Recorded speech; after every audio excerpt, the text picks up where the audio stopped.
अस्सलाम वालेकुम। Sports floor के क्रिकेट स्पेशल के साथ मैं हूं दानिश अनीस। पाकिस्तान और अफगानिस्तान के दरमियान कल से वनडे सीरीज़ का आगाज़ हैमिल्टन में हुआ और पाकिस्तान ने 142 रन के रिकॉर्ड मार्जिन से कामयाबी हासिल की। आप सोच रहे होंगे नहीं हमने इससे बहुत बड़े बड़े मार्जिन से टीमों ने कामयाबी हासिल किया हुआ। 205 रन से कम किसी भी टीम ने अगर स्कोर किए तो वह 120 से ज़ायद के मार्जिन से कामयाबी हासिल नहीं की थी। पाकिस्तान ने कल 142 रन के मार्जिन से अफगानिस्तान को हराया है। एक और भी रिकॉर्ड पाकिस्तान ने कल बनाया। पाकिस्तान ने कम से कम टोटल पर पूरी टीम को वापस पवेलियन पहुंचाने का भी रिकॉर्ड बनाया। इससे पहले पाकिस्तान ने न्यूजीलैंड की टीम को 64 रन पर ऑल आउट किया था। कल पाकिस्तान ने अफगानिस्तान की टीम को 59 रन पर ही ऑल आउट कर दिया। कल अफगानी बैट्समैन की एक ना चलने दी पाकिस्तानी पेसर्स ने। पाकिस्तानी पेस ट्रैफिक का बहुत शानदार बॉलिंग करता हुआ नजर आया। इवन दो हारिस रऊफ ने कल 5 हासिल किया, 5 विकेटें हासिल करने में शाहीन शाह अफरीदी ने भी उनका बड़ा साथ दिया। दैट्स नॉट रॉन्ग क्योंकि शाहीन शाह अफरीदी ने आगाज़ किया पाकिस्तान की इस इनिंग्स का और अपने पहले ही स्पेल में 2 विकेट्स हासिल की, जिसके बाद बैकफुट पर नजर आया अफगानी बैट्समैन और उसके बाद हारिस रऊफ जैसे ही आए अपने पहले ही ओवर में उन्होंने विकेट हासिल की। नसीम शाह की भी तारीफ बनती है जिन्होंने शानदार बॉलिंग की। एक ही विकेट हासिल कर पाए but that does not tell the story of how well he bowled. Overall score board आपके सामने। पाकिस्तान ने पहले खेलते हुए 202 रन का हदफ दिया और अफगानिस्तान की टीम को 59 रन पर ही ढेर कर दिया और ज़बरदस्त प्रेशर एक्सर्ट किए रखा। हम बॉलिंग की जितनी भी तारीफ़ करें कम है, लेकिन साथ साथ कल पाकिस्तान की जो फील्डिंग नज़र आई उसकी भी तारीफ बनती है। बेहतरीन फील्डिंग एफर्ट पाकिस्तान की जानिब से नज़र आया। Mohammad Rizwan behind the stumps बहुत ज़बरदस्त थे। शादाब खान ने एक ब्लाइंडर लिया।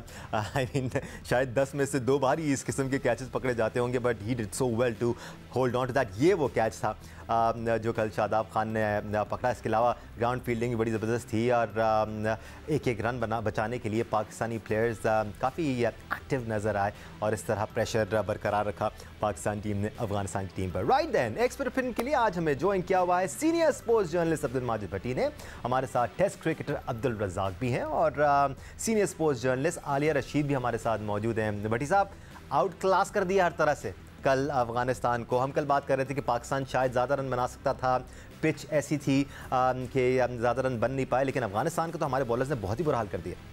दानिश, एक रिकॉर्ड अफगानिस्तान ने भी बनाया कि वाइट बॉल फॉर्मेट में पहला मौका था कि अफगानिस्तान ने पाकिस्तान की 10 विकेटें हासिल की।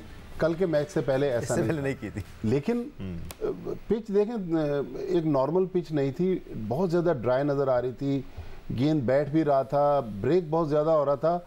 लेकिन क्रेडिट बहरहाल अफगानिस्तान के बॉलरों को जाता है कि 205 फिर भी थोड़ा सा कम स्कोर है। मेरा ख्याल 230 240 स्कोर बनना चाहिए था, क्योंकि अगर कोई बड़ी टीम होती, ऑस्ट्रेलिया, इंडिया या इंग्लैंड, तो उसके खिलाफ फिर डिफेंड करना मुश्किल हो जाता। लेकिन बहरहाल पाकिस्तान के बॉलरों को क्रेडिट जाता है कि उन्होंने बिल्कुल मैच को वन साइडेड कर दिया। लेकिन जो मेन पॉइंट था वो अभी आपने उसका जिक्र किया, वो पाकिस्तान की फील्डिंग थी। आप देखें, अभी जो हमने श्रीलंका के खिलाफ 2 टेस्ट की सीरीज़ खेली, उसमें भी हमारी फील्डिंग बहुत आउटस्टैंडिंग नज़र आई। लेवल अप हो गया है, बहुत लेवल अप हुआ। और अब हम बार बार जो फॉरेन कोचेस की दानिश बात करते हैं, तो देखें ना, अब पिछले जो हमारे फील्डिंग कोच थे अब्दुल मजीद, को 4.5 साल रहे, वो भी पाकिस्तानी थे। अब जो पाकिस्तान के इस वक्त जो बॉलिंग को फील्डिंग कोच हैं वो भी पाकिस्तानी है। तो मेरे ख्याल में क्रेडिट लड़कों को जाता है कि लड़के कोचेस जो भी बता रहे हैं मेहनत कर रहे हैं, और अगर ये फील्डिंग का स्टैंडर्ड एशिया कप और वर्ल्ड कप तक इन्होंने ऐसे ही बरकरार रखा तो आप देखिएगा ये फील्डिंग डिफरेंस डालेगा। और भट्टी साहब, मॉडर्न डे क्रिकेट की तो रिक्वायरमेंट्स में है कि आप एक्स्ट्रा ऑर्डिनरी फिट हो, बिकॉज आप सिर्फ नेशनल ड्यूटी पर नहीं होते, आप लीग्स खेल रहे होते हैं, अराउंड द ईयर आप क्रिकेट खेल रहे होते हैं, मुख्तलिफ फिटनेस रिजीम से गुजर रहे होते हैं। अब्दुल रज़ाक हमारे साथ मौजूद हैं। अब्दुल रज़ाक, ठीक है, बैटिंग में जो हुआ सो हुआ, लेकिन अगर आप फिर ऐसी बॉलिंग करते हैं और इस एनर्जी के साथ, इस बॉडी लैंग्वेज के साथ आप ग्राउंड में उतरते हैं कि हमने जो भी टोटल है उसको डिफेंड करना है, ये बड़ा पॉजिटिव है किसी भी टीम के लिए, खासतौर पर पाकिस्तान के लिए। डेफिनेटली दानिश, बहुत ही आउटस्टैंडिंग परफॉर्मेंस। और आपको याद होगा कि आज से 20-25 साल पहले जैसे वकार यूनुस, वसीम अकरम बॉलिंग किया करते थे, उसके बाद शोएब अख्तर आ गए थे हमारे पास, तो ये वो इंटेंट नजर आई जिस तरह की हारिस रऊफ ने बॉलिंग की है। बॉल कैसे मूव कर रहा था, तेज भी नहीं कर रहा था, एक्यूरेट भी था, विकेटें भी मिल रही थी। तो ये एक साइन है कि जब टीम एक होकर यूनिट होकर खेलती है, एफर्ट करती है, तो मोमेंटम आपकी फेवर में जाता है। जो भी देखते हैं वो रोकने गए हैं तो पार्ट भी हैंड भी हुए हैं और बड़ा जबरदस्त शादाब ने कैच भी लिया।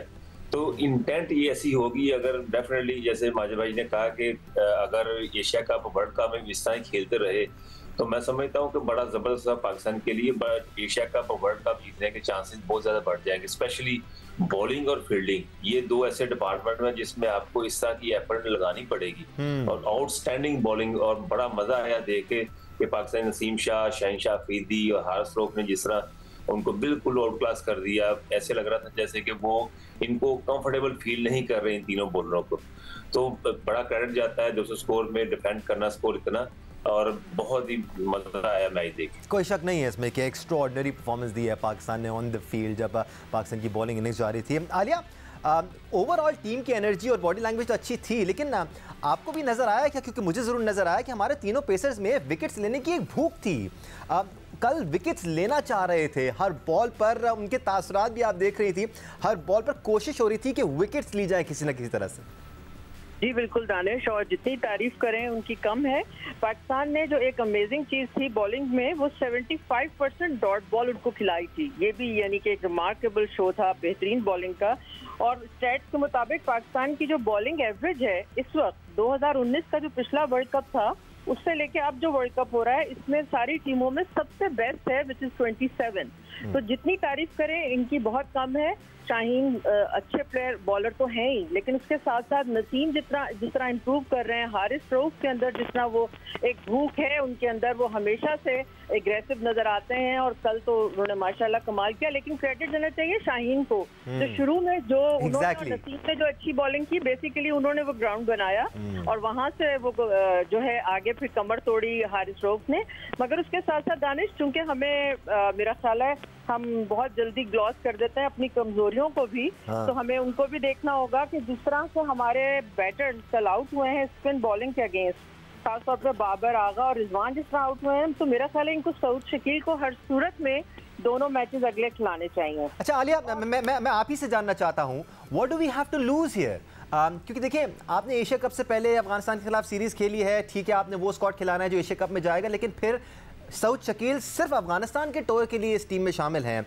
पॉइंट समझ नहीं आता कि क्यों उनको ना खिलाया जाए। अब्दुल्ला शफीक भी है, आप ट्राई आउट कर सकते हैं, थोड़े से मैच प्रैक्टिस ही दे सकते हैं इस फॉर्मेट के लिए। फ़खर तो खेलेंगे ही खेलेंगे एशिया का। बात बिल्कुल सही है। दूसरी बात यह है कि आपको कल ये भी अंदाजा है कि जो सऊद है उनके पास बड़े अच्छे शॉट्स हैं और वो स्पिन को बहुत अच्छा खेलते हैं। तो आप इन पिचेस पे देखिए, कल की जो पिच है ना, इस पे तारीफ बनती है मामूल हक की, इसलिए कोई शक नहीं।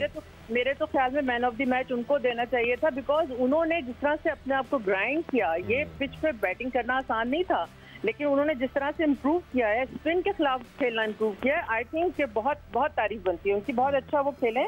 और यकीनी तौर पे इनको देखना पड़ेगा कि अब्दुल्ला शफीक, अच्छा इमाम को ये चाहिए तो रेस्ट दे सकते हैं वैसे बाय द वे कल के मैच में, इसलिए कि आप सऊद शकील को खिलाएं, ऊपर से अब्दुल्ला शफीक को खिलाएं, चेंजेस करें, फ़खार को बिठा के। नो डाउट फ़खार की वाइट बॉल में जो है परफॉर्मेंस सऊद शकील के मुकाबले में बहुत बेहतर है, लेकिन आपको ये देखना, हमेशा हम कहते हैं ना कंडीशंस के हिसाब से आप टीम बनाते हैं, उसके हिसाब से आप खेलते हैं, तो ये देखना पड़ेगा। फिर बाबर आजम को अपनी अंदर आती हुई गेंदें, चाहे वो लेफ्ट आर्म स्पिनर की तरफ से हो या लेग स्पिनर की गुगली हो, उस पर जो मुसलसल आउट हो रहे हैं उनको इस पर काम करना चाहिए। समटाइम्स क्या अब तो ये एम्बैरेसिंग होता जा रहा है कि अगर आपका एक वीक एरिया है, आप क्योंकि फिर आलिया एक पॉइंट ऐसा आ जाता है कि आप इतनी दफ़ा एक सर्टन डिलीवरी पर आउट हो जाते हैं कि टीमें आपको पकड़ लेती हैं, आपको पॉइंट आउट कर लेती है कि जी ये एक प्लेयर की वीकनेस है और फिर वहीं पर अटैक करती है। एक ब्रेक लेने का टाइम हो गया। अब्दुल रज़ाक और अब्दुल माजिद भट्टी का पॉइंट ऑफ व्यू भी शामिल करना है हमें पाकिस्तान की खामियों पर, क्योंकि अगर आप खामियों पर फोकस करते हैं, स्पेशली जब आप जीतते हैं, तो आप बेहतरी की तरफ जा सकते हैं।